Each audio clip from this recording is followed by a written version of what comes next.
Hello to everyone. Electrodynamics में आज के लेक्चर में हम मल्टीपोल एक्सपेंशन के बारे में जानेंगे।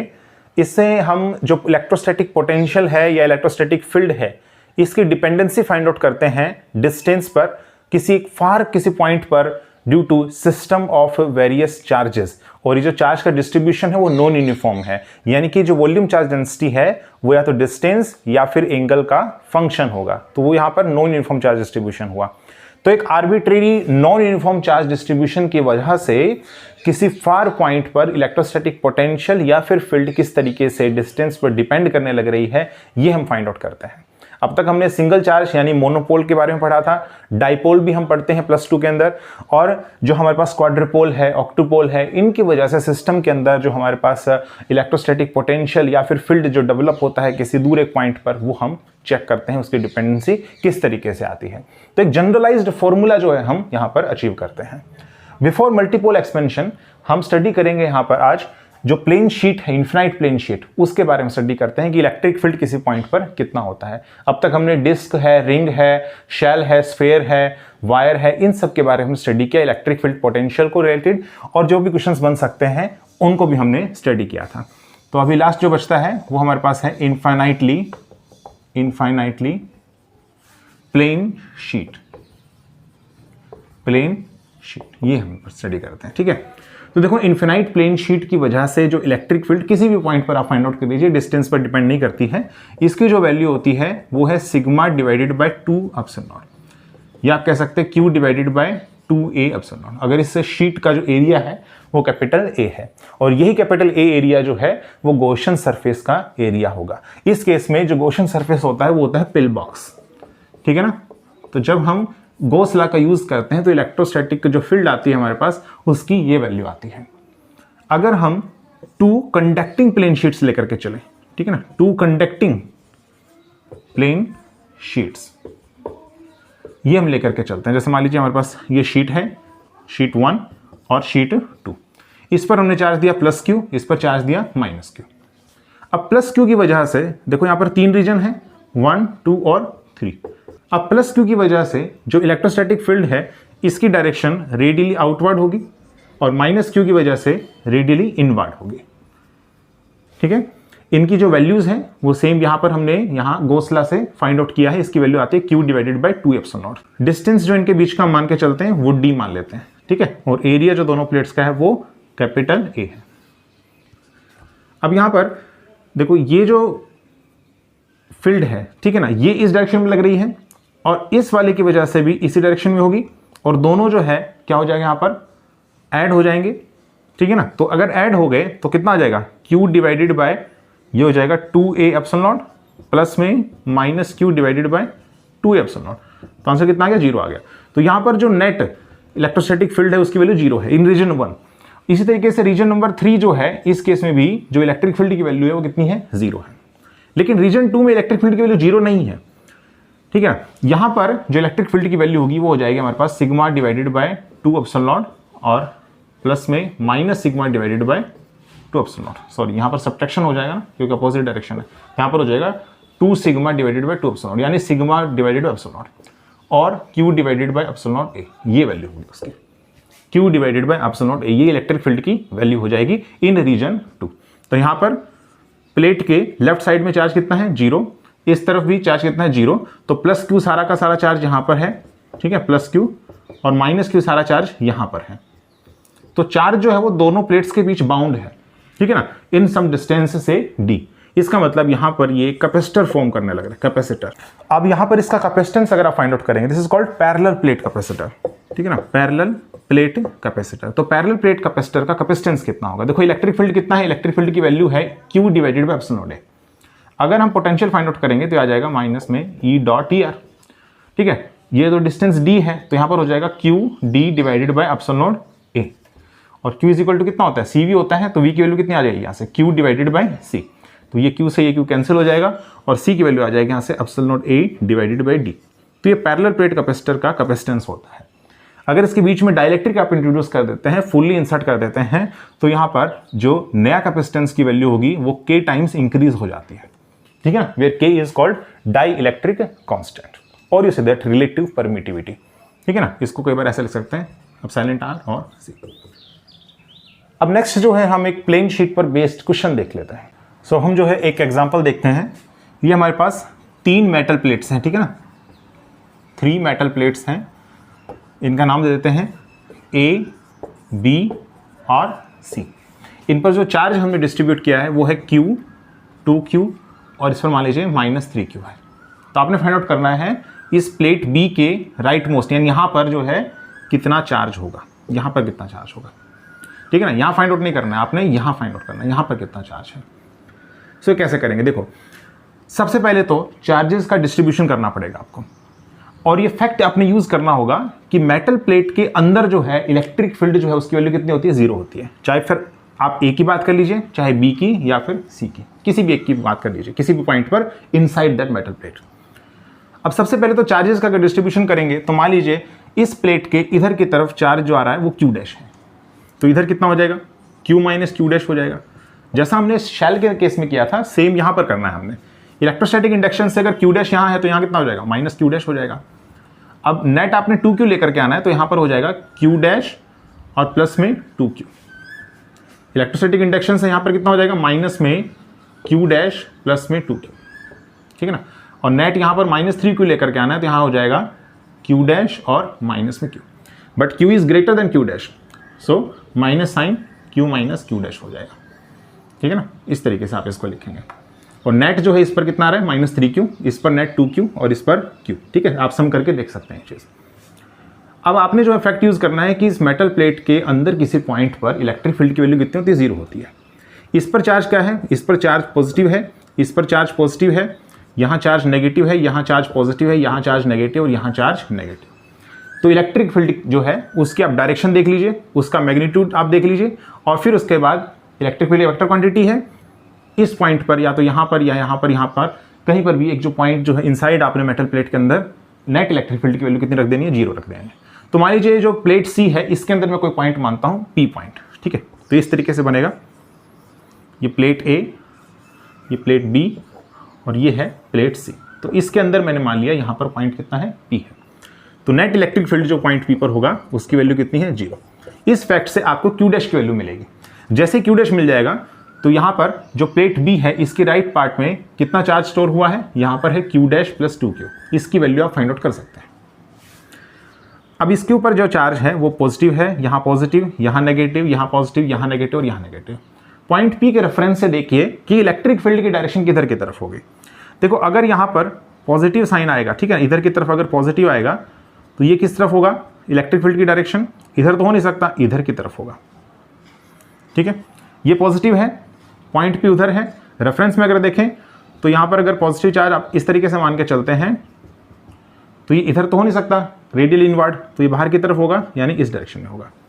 ये नेगेटिव है, यहाँ पर अगर नेगेटिव है तो पॉइंट P के रेफरेंस से ये इस डायरेक्शन में होगा, ठीक है, रेडियली इनवर्ड।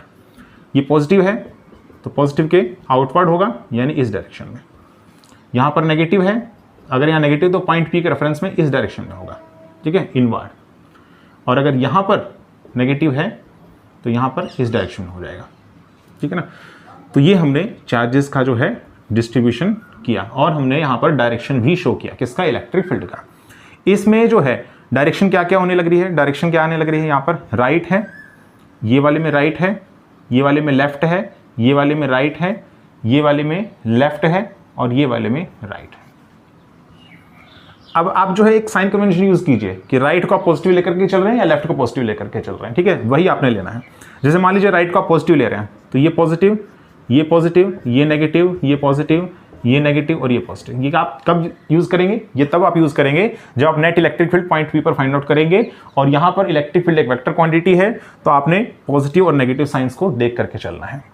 मैग्नीट्यूड की अगर हम बात करें तो देखो यहाँ पर कितना है, इस केस में यहाँ हो जाएगा हमारे पास Q - Q dash divided bye, एक शीट की वजह से निकाल रहे हैं तो डिवाइडेड बाय 2a एप्सिलॉन, ये हो जाएगा।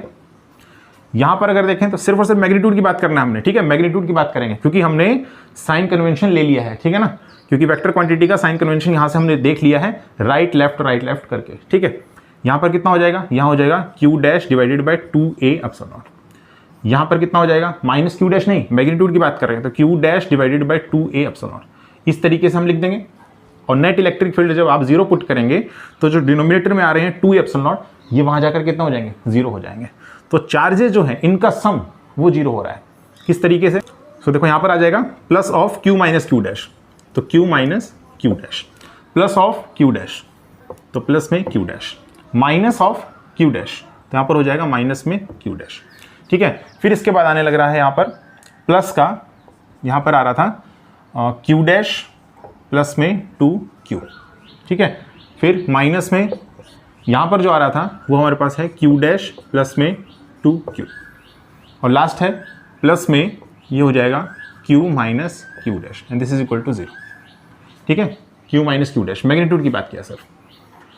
अब यहाँ पर हम देखते हैं कौन से टर्म्स कैंसिल हो रही हैं। देखो ये टर्म कैंसिल हो जाएंगी, ठीक है, और यहाँ से आ जाएगा ये टर्म भी कैंसिल हो रही हैं और ये टर्म भी कैंसिल होने लग रही है। So q is equal to Q dash आ जाएगा, q is equal to Q dash आ जाएगा। दैट्स वाई यहाँ पर जो प्लेट भी है इसके इधर वाले जो पार्ट है यहाँ पर कितना चार्ज हो जाएगा, q डैश प्लस 2q, यानी कि यहाँ हो जाएगा 3q, और इधर की तरफ कितना था माइनस का q डैश, यानी यहाँ हो जाएगा माइनस q।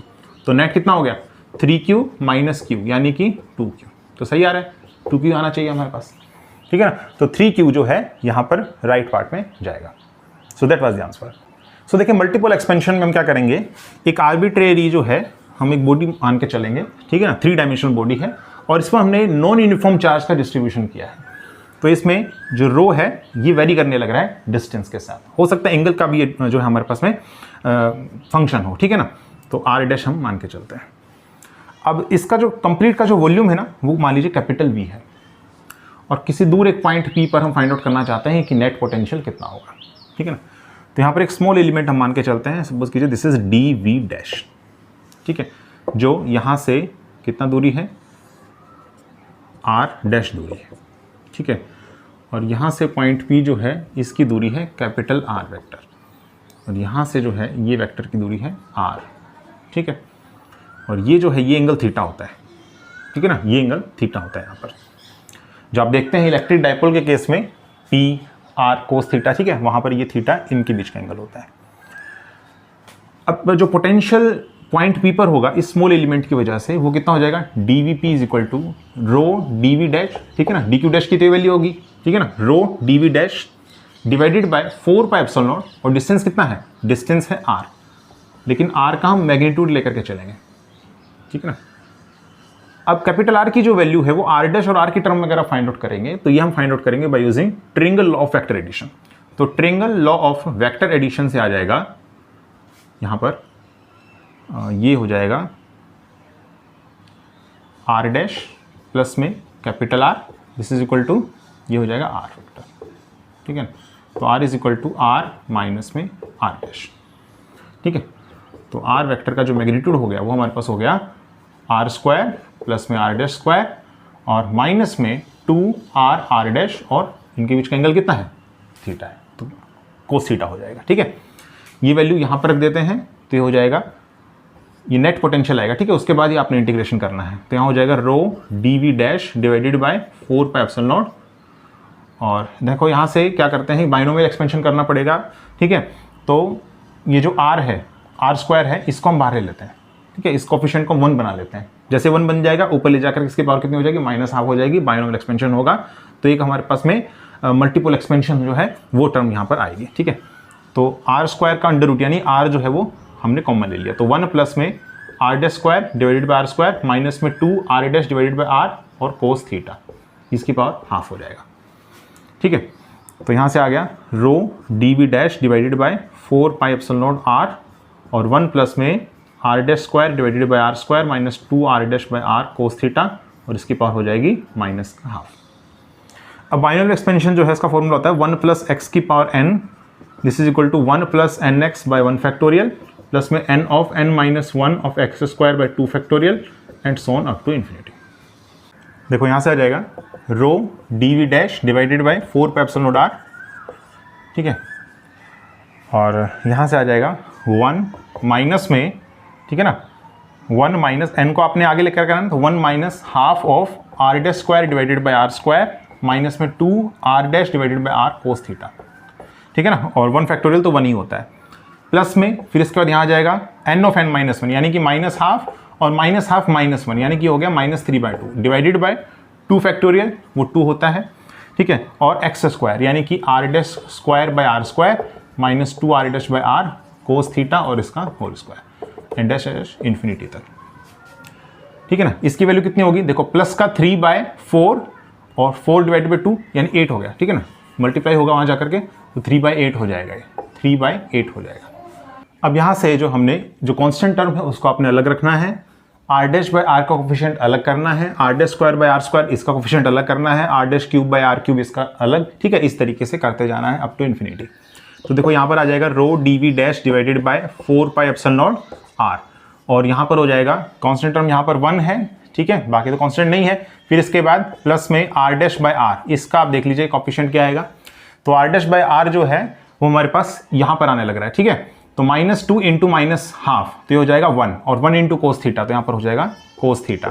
फिर इसके बाद प्लस में r dash square by r square, इसका कोफिशिएंट देख लीजिए, तो यहाँ पर ये कोफिशिएंट है माइनस का हाफ तो ये हो जाएगा माइनस हाफ, और इसके बाद यहाँ से आएगा ना, इसका जब आप स्क्वायर ओपन करेंगे तो r dash square by r square, इसका ऑप्शन आ जाएगा 4 कोस स्क्वायर थीटा तो हो जाएगा प्लस में 3/8 और 4 कोस स्क्वायर थीटा, और इस तरीके से आपने करना है इसको अप टू इन्फिनिटी, ठीक है ना।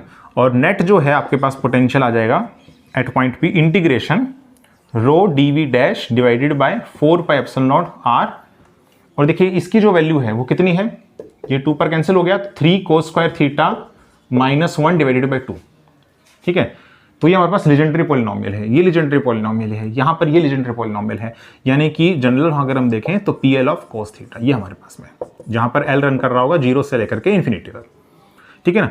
तो जनरलाइज जो फॉर्मूला है वो हमारे पास हो जाएगा ये R, और यहाँ पर हो जाएगा R डैश की पावर L, ठीक है ना, R डैश की पावर L और डिवाइडेड बाय R की पावर L, ठीक है, और यहाँ से हो जाएगा PL ऑफ कोस थीटा, जहाँ पर L जो है वो रन करेगा 0 से लेकर के इन्फिनिटी तक, ये हमारे पास होगा, ठीक है ना। नेट हमारे पास ये हो जाएगा। अब इसमें जो टर्म कांस्टेंट है ना उनको आप बाहर ले लीजिए, जैसे यहाँ पर जो कांस्टेंट टर्म आने लग रही है वो है 1 divided by 4 pi epsilon not, और r की पावर, देखो ये r है और r की पावर l यानी कि r की पावर l+1 ये कांस्टेंट है, ठीक है।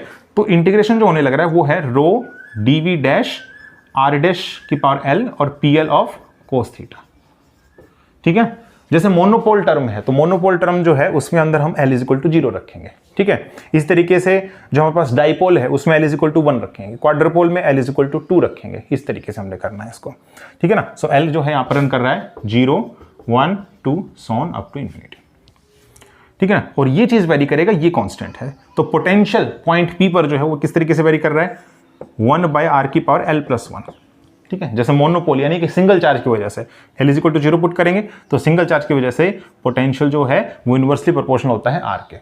डाइपोल है तो l = 1 रखेंगे तो r स्क्वायर जो है यहाँ आ जाएगा, इस तरीके से क्वाड्रपोल है तो r क्यूब आ जाएगा, ऑक्टोपोल है तो r की पावर 4 हो जाएगा एंड सो ऑन। ये पोटेंशियल है, इस तरीके से इलेक्ट्रिक फील्ड आप फाइंड आउट कर सकते हैं। तो जनरलाइज जो हमारे पास में ये एक्सप्रेशन आ जाता है, ठीक है। और ये आपने याद रखना पड़ेगा चेक करने के लिए, ठीक है, कंटिन्यूस बॉडी के केस में, क्योंकि यहाँ पर क्या लग रहा है इंटीग्रेशन लग रहा है।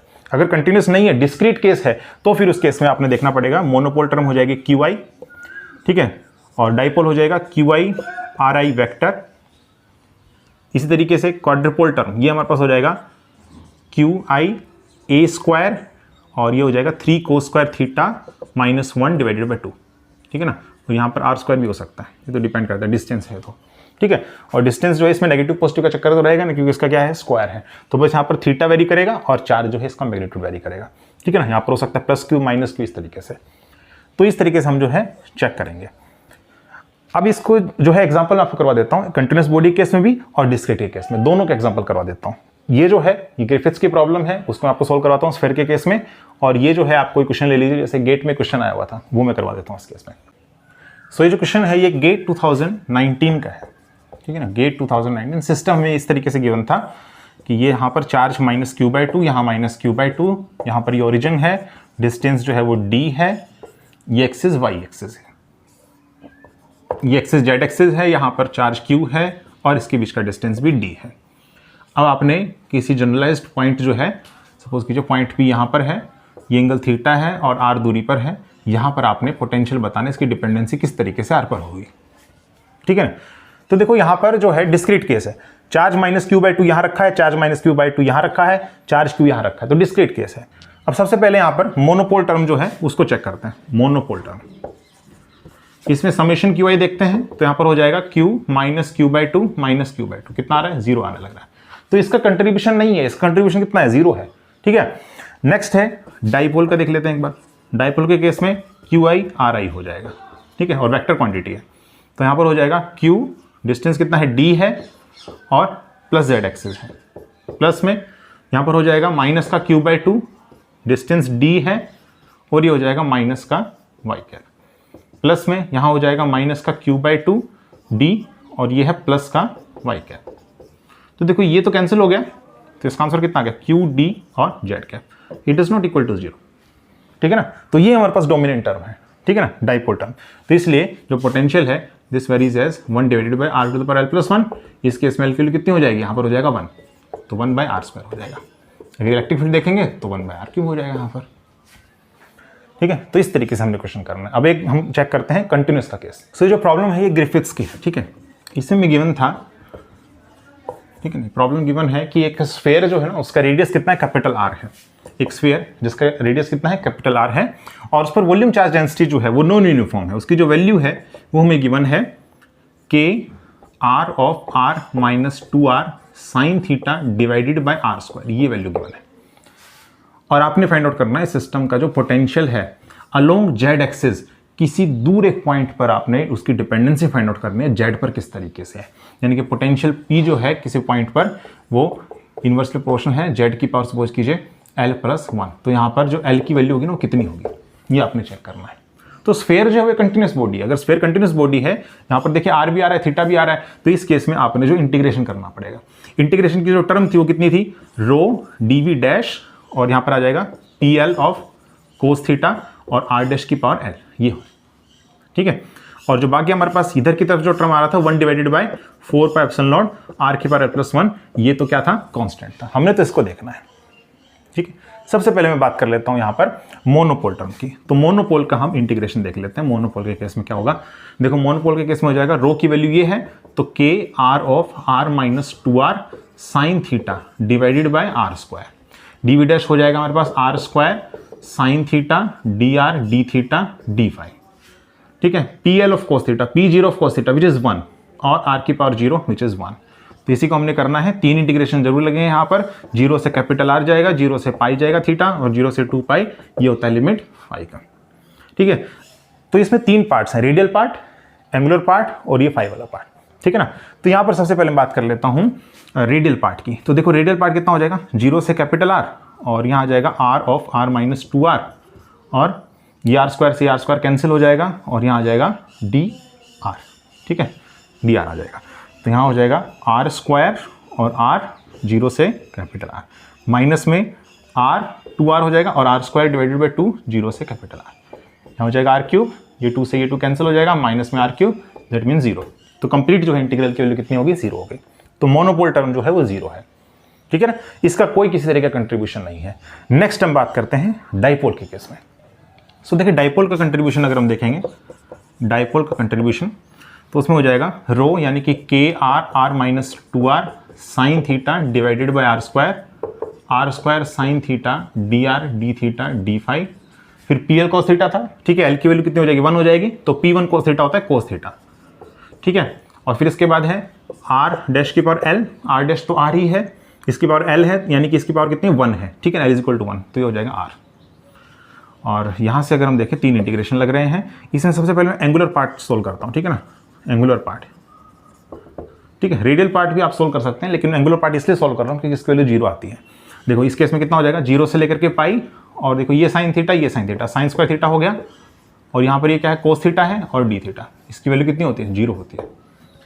अब देखिए ये जो आप वैल्यूज में लिख रहा हूँ, ये 0 कैसे होती है, ये आप डायरेक्टली चेक कर सकते हैं। कैसे चेक करेंगे, इसके लिए हम जाते हैं कैलकुलस के अंदर, ठीक है, मैथमेटिक्स में पढ़ाया जाता है रिडक्शन फॉर्मूला, एक आता है हमारे पास में, बहुत इंपॉर्टेंट है रिडक्शन फॉर्मूला, आपको याद होना चाहिए, रिडक्शन फॉर्मूला, ठीक है ना। थोड़ा लॉन्ग मेथड है, इसलिए जो है कई बार हम गड़बड़ कर देते हैं इस तरीके का। देखो यहाँ पर लिमिट जो है रिडक्शन फॉर्मूला लगा सकते हैं जब लिमिट जो है वो π/2 हो। इस केस में कितना है, पाई है, लेकिन ये π/2 हो सकता है किस केस में, देखो एक केस बन सकता है f ऑफ जो अपर लिमिट है ना पाई माइनस में थीटा, अगर ये हमारे पास हो रहा है माइनस एफ ऑफ थीटा तो इसकी डायरेक्ट इसकी वैल्यू हो जाएगी 0। ठीक है, जैसा इस केस में होने लग रहा है। इस केस में देखो अगर हम रखेंगे यहाँ पर तो कितना आ जाएगा, sine square of pi minus theta और cos of pi minus theta. तो यहाँ से आ जाएगा साइन स्क्वायर थीटा और यहाँ हो जाएगा कोस माइनस कोस थीटा, तो ये हो जाएगा तो माइनस में एफ ऑफ थीटा। तो ऐसा केस बनता है ना तब तो डायरेक्टली 0 आ जाता है। ठीक है, लेकिन अगर ये केस नहीं बनता है और 0 ये हमारे पास में प्लस का एफ ऑफ थीटा आता है, फिर हमारे पास में एक जो है रिडक्शन फॉर्मूला बनाया गया है। इस केस में क्या करेंगे, यहाँ पर आप लिख सकते हैं इसको ट्वाइस और यहाँ पर लिख सकते हो π/2। ठीक है, ऐसे केस में तो 0 आ जाएगा, नहीं तो फिर आप इसको ऐसा लिखेंगे। अब रिडक्शन फॉर्मूला में क्या होता है, इसकी जो वैल्यू है वो देखिए, यहाँ पर इसकी पावर मान लीजिए m है, इसकी पावर है n। जनरलाइज केस लेकर के चल रहा हूँ, इस केस में m की वैल्यू 2 है, n की वैल्यू 1 है, लेकिन यहाँ पर मैं m और n जो है वो लेकर के चल रहा हूँ मान लीजिए दोनों इवन, m n जो है बोथ आर इवन। ठीक है ना, अगर इवन है तो देखो इसकी क्या वैल्यू होती है, 2 × ये जो π/2 है ये मल्टीप्लाई होता है।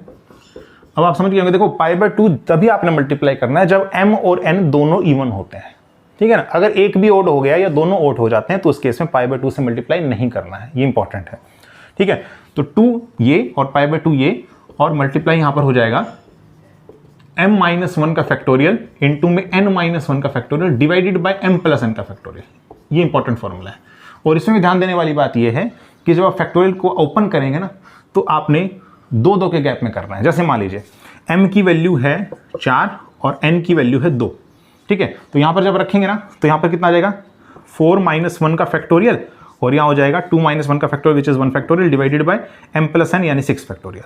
तो देखो यहाँ पर हो जाएगा 3 फैक्टोरियल डिवाइडेड बाय 6 फैक्टोरियल। तो 2 के गैप का मतलब ये हो गया कि यहाँ पर हो जाएगा 3 × 2 को नहीं लेंगे आप, फिर आएगा 1। ठीक है, डिवाइडेड बाय 6 × 5 को नहीं लेंगे 4, 3 को नहीं लेंगे 2 और इंटू 1 को नहीं लेंगे। ठीक है, ये हमारे पास इसका आंसर होगा और मल्टीप्लाई आपने इससे करना ही है 2 × π/2। तो ध्यान देने वाली बात यह है कि 2 जो है उसके आपने उसमें लेना है। ठीक है ना, 2 टर्म्स जो है आपने एक टर्म जो है बीच की उसको कैंसिल कर देना है, नहीं लेना उसको।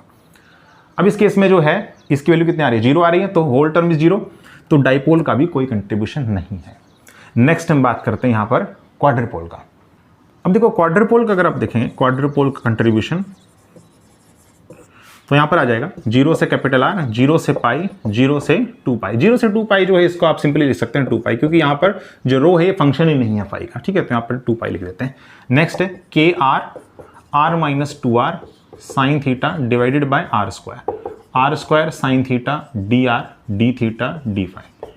ठीक है, फिर है PL cos थीटा, L की वैल्यू कितनी हो जाएगी इसमें, 2 हो जाएगी, और P2 cos थीटा होता है 3 cos² थीटा -1 डिवाइडेड बाय 2। ठीक है, और मल्टीप्लाई R' की पावर L, यहाँ पर कितना हो जाएगा, R² हो जाएगा। ठीक है, अब हम जो है यहाँ पर देख लेते हैं सबसे पहले तो एंगुलर पार्ट कितना होगा। ठीक है, रियल पार्ट आप सोल्व करना है इसको खुद से, एंगुलर पार्ट में आपको बता देता हूँ इसकी वैल्यू कितनी होगी। देखो यहाँ से हो जाएगा 0 से पाई और ये हो जाएगा साइन स्क्वायर थीटा। ठीक है, और यहाँ पर है कोस स्क्वायर थीटा, तो हो जाएगा 3 कोस square theta sine square theta divided by 2 और डी थीटा, माइनस में 0 से पाई और यहाँ पर हो जाएगा साइन स्क्वायर थीटा। ठीक है, साइन स्क्वायर थीटा बस ये आएगा। ठीक है, और डी थीटा डिवाइडेड बाय ये 2। ठीक है, ये हो जाएगा। ये तो है हमारे पास एंगुलर पार्ट। रेडियल पार्ट जब सॉल्व करेंगे वो नॉन जीरो आएगा, और ये तो है ही नॉन जीरो पाई वाला। ठीक है, तो 2π है इसकी वैल्यू। अगर इन दोनों में से एक भी नॉन जीरो हो गया इसका मतलब क्वाड्रपोल टर्म जो है एग्जिस्ट करने लग रही है और वो डोमिनेंट टर्म है। ठीक है, जैसे हमारी इसको हमको सोल्व करना है तो देखो 0 से पाई है, और देखो यहाँ पर जब आप रखेंगे f of pi minus theta तो ये किसके बराबर आ जाएगा, f ऑफ थीटा क्या आ जाएगा, तो ये 0 नहीं है। इस केस में इसकी वैल्यू कितनी है, 0 नहीं आएगी। ठीक है, तो हम जो है फॉर्मूले पर जाते हैं। m और n जो है उनकी दोनों की वैल्यूज कितनी है, 2 और 2 है, तो यहाँ पर क्या हो जाएगा, इवन है। तो अगर इवन है तो हम लिखेंगे इसको 2 × π/2। फिर इसके बाद m-1 यानी कि 2-1 का फैक्टोरियल, यहाँ पर भी लिखेंगे 2-1 का फैक्टोरियल डिवाइडेड बाय, दोनों को ऐड करेंगे 2 + 2 4 फैक्टोरियल। तो यहाँ पर आ जाएगा, देखो ये 2 से 2 कैंसिल हो जाएगा, सो पाई डिवाइडेड बाय, यहाँ पर कितना आ गया, यहाँ आ जाएगा 1 × 1 और यहाँ आ जाएगा 4 × 3 को नहीं लेना है, 2 को लेना है। यहाँ पर इसकी वैल्यू आ गई π/8। ध्यान देने वाली बात है, 0 से pi cos square theta sine square theta D theta की वैल्यू होती है π/8। ठीक है, इसको आप मल्टीप्लाई करेंगे 3/2 से, तो यहाँ पर हो जाएगा 3π डिवाइडेड बाय 16। ठीक है, सिमिलरली आप इसको सॉल्व कर सकते हैं। इस केस में भी यही केस बन रहा है, m की वैल्यू इस केस में 2 है, n की वैल्यू 0 है, तो 2 इंटू π/2 यहाँ पर हो जाएगा 2 फैक्टोरियल, सॉरी 2 - 1 फैक्टोरियल, तो 1 फैक्टोरियल, और यहाँ पर हो जाएगा 0 फैक्टोरियल डिवाइडेड बाय 2 फैक्टोरियल, तो यहाँ पर हो जाएगा 2 इंटू π/2 इंटू 1 डिवाइडेड बाय 2। ठीक है, तो ये हो जाएगा π/2, इसकी वैल्यू कितनी आ गई, π/2। इस तरीके से आपने इसको करना है। ठीक है, तो ये हमारे पास में नॉन जीरो टर्म आ रही है, इसलिए क्वार्टर पोल जो है ये डोमिनेंट टर्म होगा, इसलिए पोटेंशियल जो है वो वेरी करेगा 1 डिवाइडेड बाय r की पावर l+1, तो l की वैल्यू इस केस में 2 थी, यानी कि it varies as inversely proportional to r3। अगर पूछे कोई इलेक्ट्रिक फील्ड, तो इलेक्ट्रिक फील्ड वेरी होगा r⁴। ठीक है, तो इस तरीके से आपने जो है क्वेश्चंस करने हैं, बहुत इंपॉर्टेंट। देखो मल्टीपल एक्सपेंशन लगभग क्वेश्चन पेपर्स में जो है आप देखने को मिलेगा आपको, जहां पर चार्जेस जो आपको गिवन है और पोटेंशियल जो है उसकी डिपेंडेंसी आपसे पूछी गई है, तो आप ये वाले मेथड जो है उससे आप चेक कर सकते हैं आंसर क्या होगा। कई बार क्या होता है कि ऑप्शंस के अंदर 2 में देता है 1/r², इसमें 1/r², इस तरीके से डिपेंडेंसी 1/r³ और 1/r³, तो यहां से भी आप 2 ऑप्शंस को जो है एलिमिनेट कर सकते हैं। ठीक है, हालांकि इनकी वैल्यूज भी आप फाइंड आउट कर सकते हैं यूजिंग दैट फॉर्मूला। ठीक है, अगर आप पूरा सोर्स को सोल्व करेंगे तो फिर आपको वो वैल्यू भी मिल जाएगी। ठीक है, इसलिए मल्टीपल एक्सपेंशन जरूरी था करवाना। सो होप आपको आज का लेक्चर जो है समझ में आया होगा। अगर आपको आज का लेक्चर पसंद आया है तो आप इसे लाइक कीजिए, कमेंट कीजिए, शेयर कीजिए और चैनल को सब्सक्राइब करना ना भूलें। Thank you.